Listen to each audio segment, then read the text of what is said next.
Just jumping right in, Marshall, what's the scouting report on those guys and what's it going to take to get a win on Saturday? Yeah, really physical bunch. Really good job running the football. That sets the tone for their offense and what they do. Dynamic quarterback. He can make all the throws. Big arm.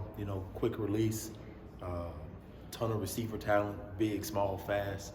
Really good tight end. They're a complete offense. They can beat you in any kind of way. So we got to do a good job of tackling. And playing. Making the one-on-one tackles because that's what they force you to do.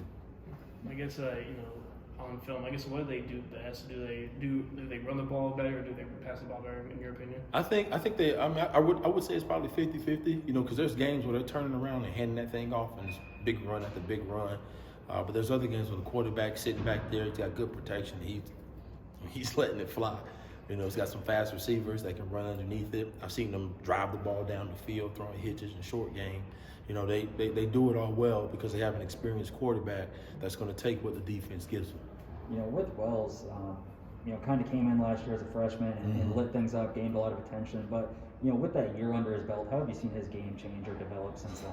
I think he's a lot more confident. He's really sure of himself. He's taking his game to the next level. He does a good job of trying to move the safeties with his eyes, or move the safeties to the left, or move the defense. He's also taking command of the offense. You can see him making checks and adjustment and moving pieces around without having to look to the sideline for what to do. It's more he looks at the defense and he can make a check and adjustment. You can see him taking that next step because he's got plenty of talent. We just talked to Mason, he talked about how important the trenches are Saturday. We talk about, Marshall's, really good pass rush and stuff. I guess, how important is it for your guys to get pressure, and how do you plan on getting pressure on Wells? I think it's always important to get pressure, because anytime you can try to affect a really good quarterback, it certainly helps. We have a very solid front, very solid D-line, so we feel like they can produce for us, particularly in the run and the pass game. But it's critical to our success. DBs, they can't cover all day, so you want to be able to get to the quarterback and hopefully force some bad throws so that we got a chance to get some turnovers, or if not, get him off the spot so he's not comfortable when he throws the ball away. Those kinds of things to help get them off track. Did you get here in 17? 2017. So you haven't had a chance to play for a conference title since you've been here. But being in this position now, I guess what's the feel like around the facility compared to other years at this time? Yeah, I think for more than anything, there's certainly an excitement. As you get towards the end of the year, football starts to get monotonous, and I got to go to practice again. And but the energy and excitement is there. For the players. And the coaching staff as well, because you're playing, so every down counts, every practice rep counts. So you see the guys really inspired. But for the most part, we practice hard. Our guys love football as it is. I think it just revs it up just a little bit more.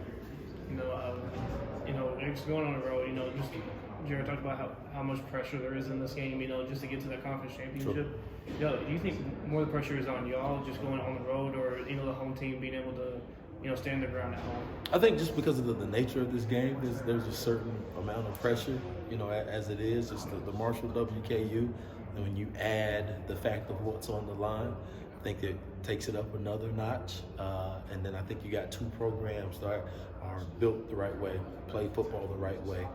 When you get down towards the end of the season, defense, running the football, trenches, those things are on the line. So every mistake becomes more critical or more magnified because that could be the difference in the game. It's going to be a tight game, close game.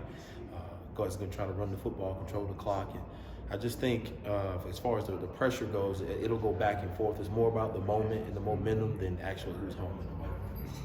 Corey Munson, 4 tackles over the last 2 games. I think his Beanie after Saturday's game said you might consider moving him into a linebacker. It might be a good move. Any chance that happens? If he wants to come out, take him.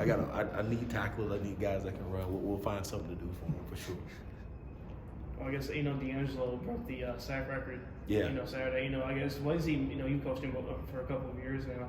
I guess, what has he meant to you, and then how's that relationship been with y'all? It's awesome, man. It's just anytime you get a record or be a part of that as a coaching staff with the player, that's special. Those are the moments that I'll take with me for sure throughout my coaching career. It's been awesome just to watch his growth from year to year, from season to season, from beginning of the season to end of the season. He's grown tremendously, and that growth is continuing.